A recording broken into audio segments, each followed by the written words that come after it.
오늘 우리에게 주신 하나님의 말씀은 마태복음 9장입니다. 마태복음 9장 35절에서 38절 말씀입니다.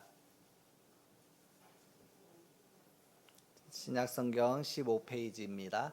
마태복음 9장 35절에서 38절 말씀, 제가 한 구절, 여러분이 한 구절 교독하시겠습니다. 예수님께서 모든 도시와 마을에 두루 다니사 그들의 회당에서 가르치시며 천국 복음을 전파하시며 모든 병과 모든 약한 것을 고치시니라.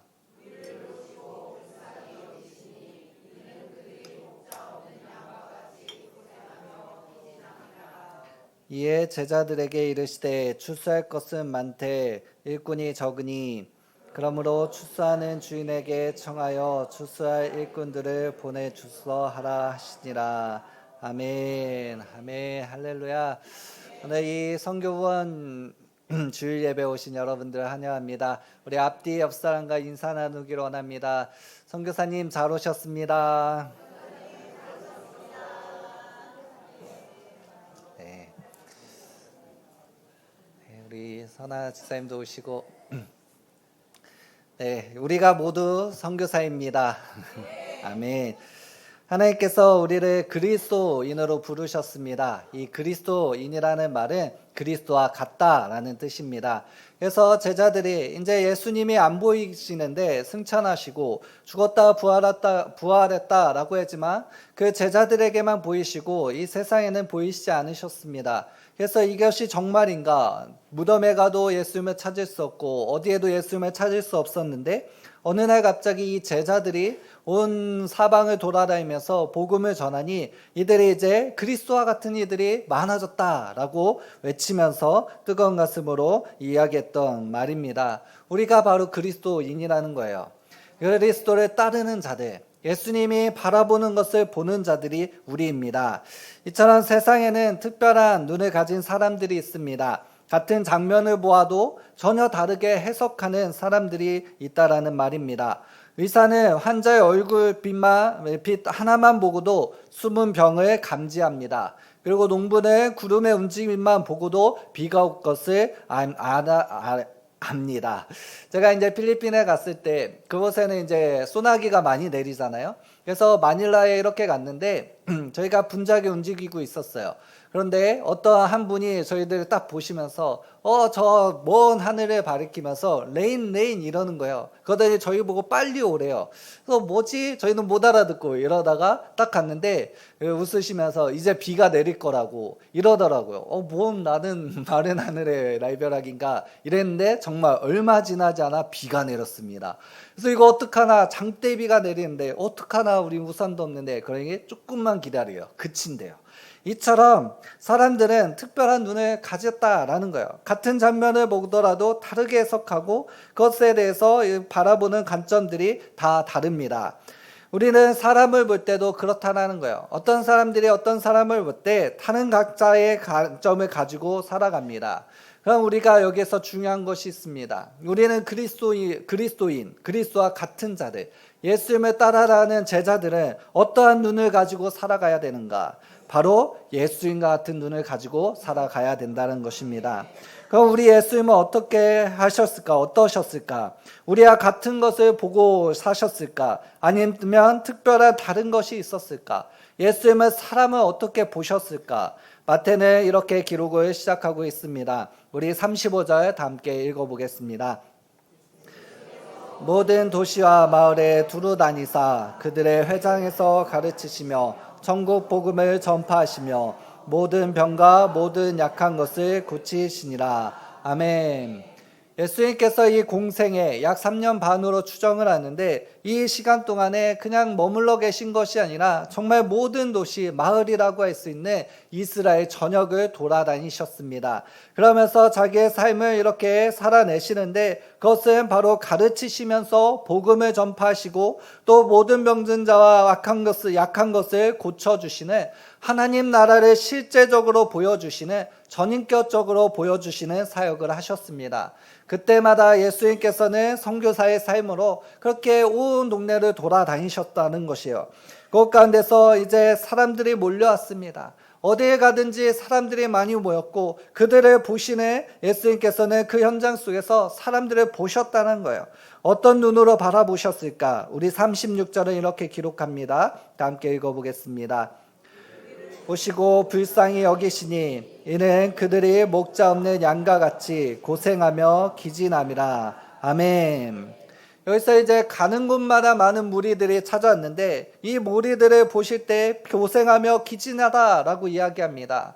그럼 이 무리들은 어떤 사람들인가? 단순히 피곤한 사람들인가? 제가 이제 일을 하고 이제 목회까지 하니 사람들이 저를 만날 때마다 아유 권 목사 왜 이렇게 피곤해? 이런 말을 자주 듣습니다. 좀 그런가요?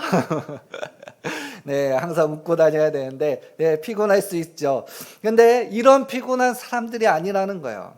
이 사람들, 이 무리들은 누구인가? 바로 죄인들이었습니다. 하나님이 없는 자, 자기 소견에 옳은 대로 살아가는 자들, 인생의 참된 주인이신 하나님을 떠나 방황하는 존재들입니다. 성경이 말하는 죄는 어떠한 범죄를 했기 때문에 죄인, 이런 개념이 아닙니다. 하나님이 창조하신 우리가 그 길을 떠나서 하나님을 버리고 떠난 그것이 우리를 죄로 인도한다라는 것입니다. 이사야서는 이렇게 기록합니다. 우리는 다 양 같아서 그릇 행하여 각기 제 길로 갔거늘. 우리가 양과 같다라는 것이에요. 이 양이 무엇인가? 바로 눈이 가려진 자들이라는 것입니다. 양은 스스로 길을 찾지 못합니다. 목자가 없으면 아무데나 가서 떨어져 죽든지 굶어 죽든지 이 돌봄이 필요한 짐승 중에 유일한 짐승이 바로 양이라는 거예요. 맹수에게 잡아먹히든지. 이 하나님이 없는 자들에 대해서 주님께서는 이렇게 이야기하신다는 것입니다. 이 무리들이 바로 그러한 자들이었습니다. 비록 종교적인 형식이 있었습니다. 날마다 회당에서 예배를 드리려고 노력을 했습니다. 그러나 참된 생명이 없었습니다. 목자도 없었습니다. 그들의 삶에는 반향도 돌봄도 회복도 없었다라는 것입니다. 이런 존재들을 보시며 예수님께서는 이렇게 보셨습니다. 불쌍히 여기셨다. 주님께서는 이 무리들을 불쌍히 보신다는 거예요. 우리들 이 세상 가운데 나아가서 바라봐야 될 눈은 어떤 눈인가? 불쌍히 여기는 눈이라는 것입니다. 여기서 사용된 헬라어는 스프랑크 니조마이라는 헬라어입니다. 곧 이것이 그냥 불쌍히 여긴 것이 아니라 내장이 끊어질 듯 아프다라는 의미예요. 주님께서 무리를 보실 때 그냥 야 불쌍하다 동정을 하시는 것이 아니라 창자가 끊어질 듯 아파하셨다라는 것입니다. 예수님의 마음 깊은 곳에서는 끌어오르는 감정이 있으셨다는 거예요. 참을 수 없는 그 긍휼. 무리를 보시면서 왜 그렇게 아파하셨을까? 왜 그들을 보시면서 왜 그렇게 아파하셨을까? 왜냐하면 그 양이 평범한 양이 아니기 때문입니다. 그 양은 바로 잃어버린 양이라는 거예요. 하나님께서 우리 사람을 창조하셨습니다. 사랑으로 이끄시고 사랑으로 창조하셨어요. 얼마나 사랑의 존재였는가? 자기의 형상대로 지었다라고 말합니다.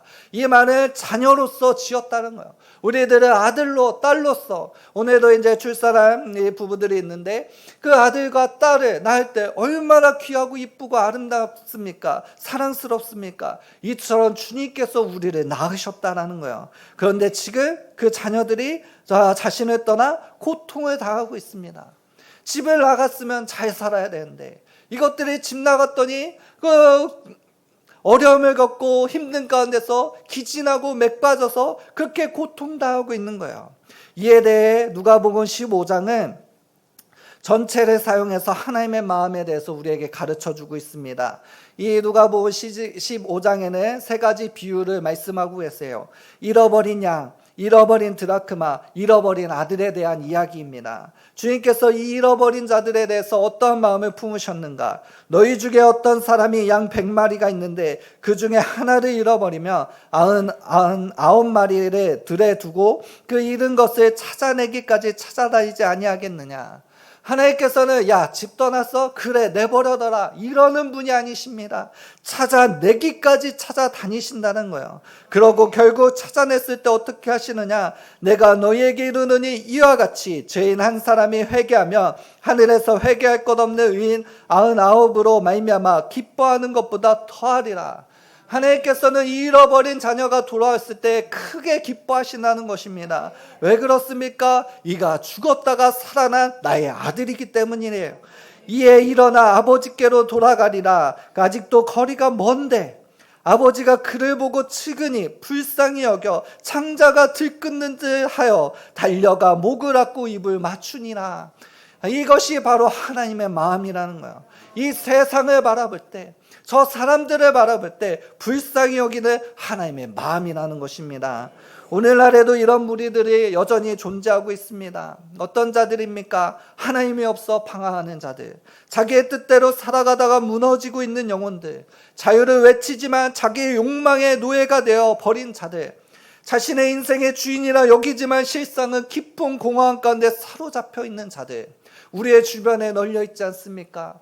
저도 이제 현장에 나가서 이 믿지 않는 자녀들 이렇게 만나보면, 저희가 또 목사라는 걸 알면 사람들이 그렇게 상담을 왜 그런지 모르겠어요. 그 고등학교 때부터 아이들의 상담은 누구였느냐? 오군이를 찾아와서 상담을 했습니다. 별 이상한 상담 다 해봤습니다. 그러면서 발견한 단 한 가지는 무엇이었는가? 그들이 어디로부터 어디로 가는지 알지 못한다는 거예요. 문제의 본질은 그들에게 돈이 없어서도 아니고, 저 사람을 잘못 만나서도 아니고, 그들이 공부를 못해서도 아니고, 다른 것이 아니라 참주인이신 하나님이 없음에 그들이 방황하는 것입니다. 이런 무리들이 가득 차 있다는 것이에요. 예수님은 그들을 가리켜 목자 없는 양이라 부르신다라는 것입니다. 그리고 그들을 향해 이렇게 말씀하십니다. 추수에 바치라는 새로운 비유를 던집니다. 예수님은 제자들에게 말씀하십니다. 마태복음 9장 37절 다 함께 읽어보겠습니다. 제자들에게 이르시되 추수할 것은 많되 일꾼이 적으니. 아멘. 아멘. 주님께서는 저 잃어버린 자들을 향해 그런 들끓는 마음으로 보시는데, 자기가 이 땅 가운데 오셔서 모든 동네야 모든 도시를 돌아보니 이들은 다 추수할 것이라는 거예요. 누구든지 돌아오지 못할 자들이 없다라는 것입니다. 무리들은 곡식과 같습니다. 거둘 준비가 되어 있지만 거두는 자가 없는 상태라고 한탄하십니다. 하나님의 국률의 시선으로 보면 세상을 추수하는 밭이라는 거예요. 네, 이 추수꾼들하고 헷갈리시면 안 됩니다. 신천지 강의가 아니에요. 추수할 밭입니다. 그런데 문제가 무엇입니까? 일할 일꾼이 없다는 것입니다. 왜 없을까? 여러분, 정말로 사람이 없어서 문제입니까? 오늘날 한국만 보시기 바랍니다. 우리 한국의 4분의 1이 기독교인이었어요. 지금은 이제 200만, 300만, 이렇게 400만, 많게는 400, 적게는 200만까지 추정을 하니까 그래도 많은 숫자입니다. 정말 사람이 없어서 그렇습니까? 아니요, 사람이 없어서가 아닙니다. 마음을 가진 자가 없기 때문이라는 것이에요. 하나님의 마음을 이해한 자, 하는 그 마음에 반응한 자, 그 사랑을 품고 가는 자가 없기 때문이라는 것입니다. 그래서 예수님께서는 제자들에게 이렇게 부탁을 하십니다. 우리 38절입니다. 그러므로 추수하는 주인에게 청하여 추수할 일꾼을 보내주소서 하라 하시니라. 아멘. 기도하라고 하십니다. 하나님이 일꾼을 보내시도록 강구하라고 하시는 거예요. 그래서 정말 이 추수할 그 존재들은 누구인가? 저게 전문가들인가? 아니면 전도왕들인가? 아니요, 하나님께서는 우리를 부르고 계신다는 것입니다. 이 제자들에게 추수할 일꾼을 보내주소서 하라 하니 이들이 기도했을 거예요. 그러면서 그들의 마음에는 이제 부담이 있었겠죠. 하나님 어떻게 역사하실까? 저기 먼 곳에서 선교사들을 파송하시는가? 아니면 저기 먼 곳에서 우리 전도자들을 보내시는가? 전도왕들을 보내시는가? 하나님 어떻게 역사하실까? 라고 생각을 했을 텐데, 놀랍게도 이 기도의 응답이 어떻게 오시는 줄 아십니까? 바로 마태복음 10장에서 옵니다. 우리 10장 1절 다 함께 읽어보겠습니다. 께서 그의 12 제자를 부르사 더러운 귀신을 쫓아내며 모든 병과 모든 약한 것을 고치는 권능을 주시니라. 아멘. 예수님께서 그 12 제자를 부르사 그 권세를 주시고 파송하십니다. 바로 너희가 일꾼이다. 너희가 출수할 일꾼이 되어야 된다라는 것입니다. 여러분, 우리가 종종 기도하는 것 가운데서 기도하는 우리가 응답이 될 때가 종종 있습니다. 하나님, 어떻게 해야 저들을 구원할 수 있습니까? 어떻게 해야 저들을 하나님 앞으로 돌아오게 할 수 있습니까? 그때 주님께서는 다른 곳에서 일꾼을 찾지 않습니다.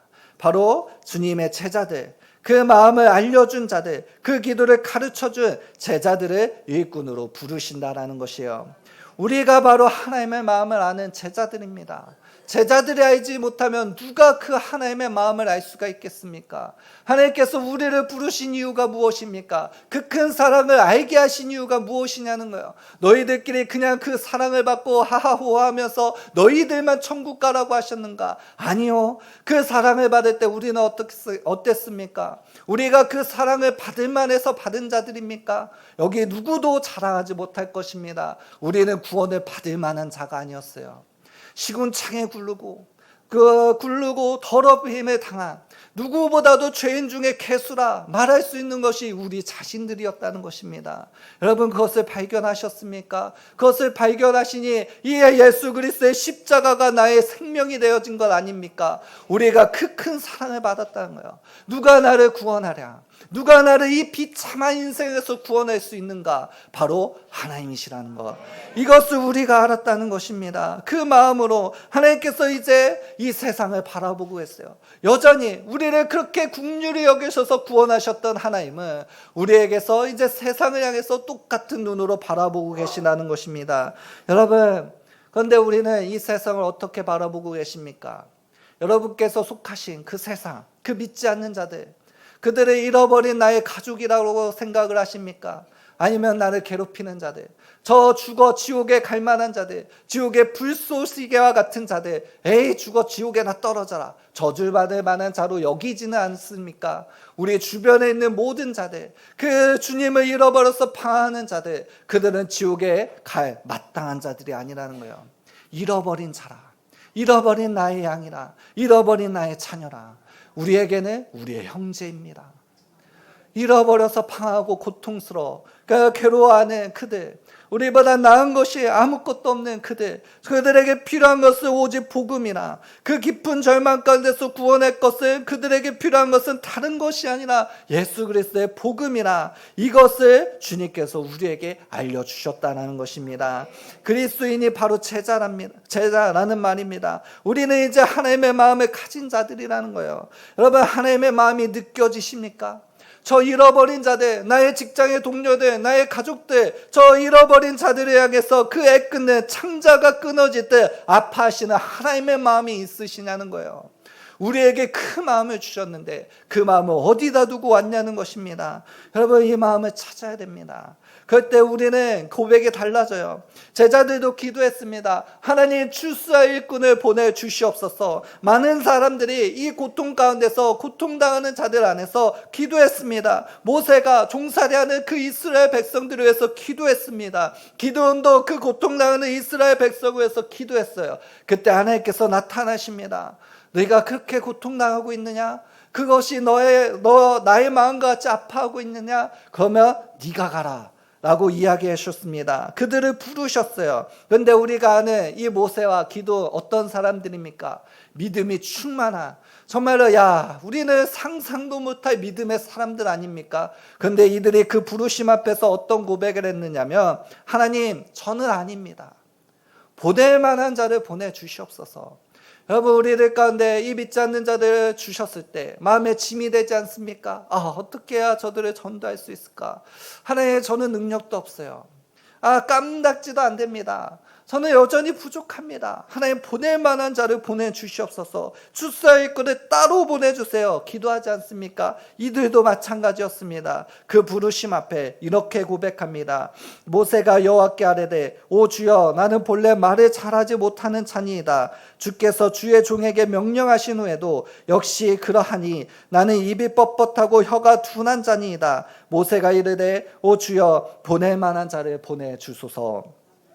그리고 기드온도 이렇게 이야기합니다. 그러나 기드온이 그에게 대답하되 오 주여 내가 무엇으로 이스라엘을 구원하리까? 보소서 나의 집은 므낫세 중에 극히 약하고 나는 내 아버지 집에서 가장 작은 자이니이다. 하나님 나는 할 수 없어요. 어떻게 하면 좋습니까? 이사야도 처음에 하나님께서 부르셨을 때 이렇게 말하였습니다. 화로다 나여 망하게 되었도다. 이것을 어떻게 할 수 있을까? 그러나 하나님께서는 그런 자들을 외면하지 않습니다. 그래 너는 부족하지. 그러니 이 부르심은 할 만한 자들에게 줄게 라고 하지 않으셨어요. 하나님께서는 이 거룩한 부르심, 가서 너의 잃어버린 자들 찾으라 라는 이 성교의 부르심을 우리 모든 자에게 주셨다는 것입니다. 우리는 능히 그것을 감당해야 되는데 어떡합니까? 능력이 없는 거예요. 그런 자들 가운데 주님께서는 이런 약속을 주십니다. 모세에게는 이렇게 말씀하셨습니다. 내가 반드시 너와 함께 있으리라.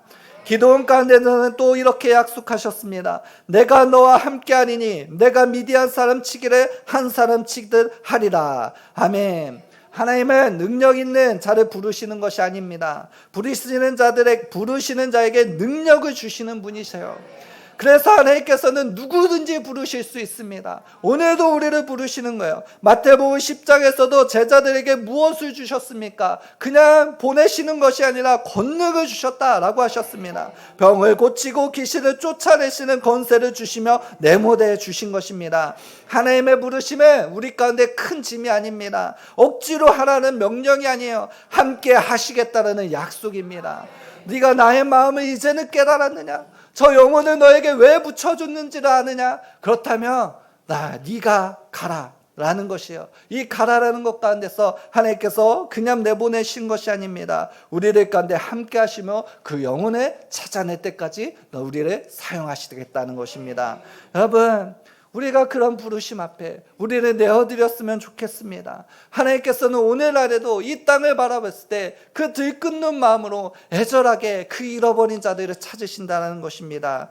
그런데 우리는 무슨 눈으로, 어떤 눈으로 그들을 바라보고 있었습니까? 정말 우리가 그리스도인으로서 합당하게 이 세상을 살아내었는가? 그 잃어버린 자들을 보았는가? 아니면 우리도 다른 사람들과 똑같이 나에게 잘못한 사람들은 저주하고 지옥에나 가버리라 라고 이야기하진 않았는가? 이스라엘 백성들이 그랬습니다. 선민의식에 쩌들고 쩌들어서 이방인들을 하나님께서 분명히 이야기하셨어요. 너희는 이 세상의 빛이 되어서 저 이방인들로 나에게로 이끌어내는 선지자 제사장 나라가 되라 라고 하셨지만 그들은 그 선민의식 가운데서 나만 구원받을 수 있어, 너희는 아니야, 그러니 너희는 썩어 문드러지고 저주받을 지옥의 불쏘시개다 하면서 상종도 하지 않았다라고 이야기하고 있습니다. 그런 이스라엘 백성들, 그런 바리새인들, 그런 제사장들 가운데 예수님께서 오셔서 이렇게 책망하셨습니다. 회칠한 무덤아, 너희들이 어떻게 구원받았는지를 까먹었느냐? 잊어버렸느냐? 너희들의 속이 그렇게 문드러졌는데 어떻게 하나님의 백성이라 치부할 수 있냐라고 이야기하신다는 것입니다. 하나님께서는 우리를 불러주셨어요. 그 어두운 데로에서 건져내셔서 빛으로 나오게 하셨고 오늘도 이 예배 가운데로 부르셨습니다. 그 부르심을 하나님께서는 이 선교의 사명을 온전히 완수하라는 부르심입니다. 이것을 어떻게 완수할 수 있습니까? 하나님의 마음을 깨닫는 자, 그 마음에 하나님의 심장을 가진 자, 예수 그리스도의 심장을 가진 자가 해낼 수 있다는 것입니다. 주님께서 보시는 그 눈으로 그들을 볼 수 있는 자들, 주님께서 생각하시는 그 생각으로 그들을 볼 수 있는 자들, 주님의 마음을 가진 자들이 이 놀라운 사명을 감당할 수 있다는 것입니다. 오늘 하나님은 우리에게 동일한 말씀으로 불러주시고 계십니다. 우리 다시 한번 본문을 읽어보겠습니다. 36절부터 38절입니다. 보시고 불쌍히 여기시니 이는 그들이 목자 없는 양과 같이 고생하며 기진함이라. 이에 제자들에게 이르시되 추수할 것은 많되 일꾼이 적으니 그러므로 추수하는 주인들에게 청하여 추수할 일꾼을 보내주소 하라 하시니라. 아멘. 아멘. 예수님, 우리 무리를 보셨던 예수님, 단순히 군중을 보신 것이 아니라 하나님이 없이 방황하는 잃어버린 자녀들, 나의 그 아들들, 나의 딸들을 바라보셨던 그 예수님, 그래서 주 핸들을 보셨던 그 하나님께서 이제는 그 마음이 끊어질 듯 아파하시는 그 마음을 가지고 우리들에게 말씀하고 계십니다. 야, 너도 그런 마음을 가지지 않겠니? 그러면서 이들을 어떻게 구원했으면 좋겠냐? 내가 가야 되는데 추수할 일꾼이 없다. 네가 가주면 안 되겠니? 라며 우리를 불러주셨다는 것입니다. 단지 가르칠 자가 아니라, 말을 잘하는 자가 아니라 능력 있는 자가 아닙니다. 하나님의 마음을 알고 그 마음을 따라 나아갈 자들을 부르고 계신다는 것이요. 오늘 그 부르심 앞에 우리는 어떤 마음입니까? 여전히 나는 아닙니다 라고 얘기하면서 머뭇거리고 있지는 않습니까? 보낼 만한 자를 보내소서라고 하면서 사명을 외면하고 있지는 않습니까? 오늘 우리가 선교 후원주일입니다. 선교는 누가 감당할 것인가? 라고 했을 때 여전히 선교사님들이요 이야기한다면 우리는 똑같은 자들입니다. 우리 마음 가운데 예수 그리스도의 마음이 없이 그냥 헌금만 드린다면 우리는 똑같은 자들이라는 거예요. 종교인들과 다른 바가 없습니다. 우리 목사님께서 이 수요 예배 때마다 강조했던 그 말씀, 모든 일에 사랑으로 싸라. 이 사랑이 무엇입니까? 우리의 사랑입니까? 그렇다면 우리는 실패한 거예요. 여러분, 이 부부들이 많으신데 부부 가운데 온전한 사랑이 있으신 적이 있으십니까? 또 오해의 소지가 있을지만 네, 우리의 사랑으로 살아가려면 그것은 끝난다는 것이에요. 우리의 사랑은 변하기 일쑤입니다. 모든 일을 사랑으로 하라는 말씀이 무엇입니까? 하나님 아버지의 마음으로 하라는 거예요.